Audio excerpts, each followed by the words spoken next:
بسم الله الرحمن الرحيم.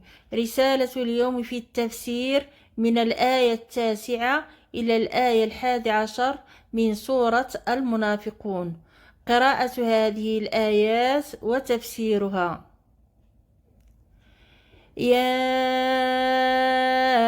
أيها الذين آمنوا لا تلهكم أموالكم ولا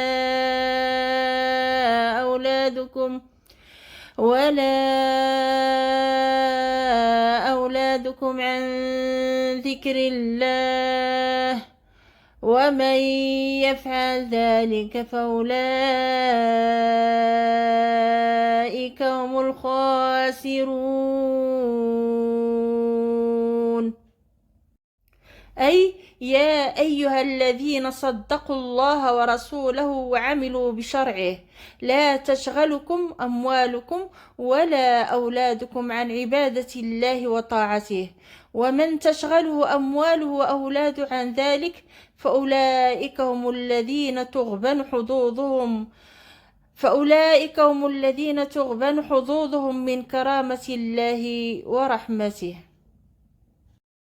وأنفقوا مما رزقناكم من قبل أن ياتي أحدكم الموت فيقول رب لولا أخرتني إلى أجل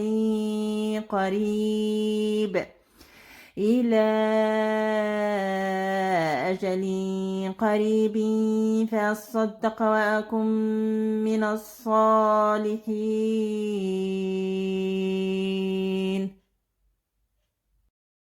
أي وأنفقوا أيها المؤمنون بالله ورسوله بعض ما أعطيناكم في طرق الخير، مبادرين بذلك من قبل أن يجيء أحدكم الموت ويرى دلائله وعلاماته، فيقول نادما رب هلا أمهلتني وأجلت موتي إلى وقت قصير فأتصدق من مالي وأكن من الصالحين الأتقياء.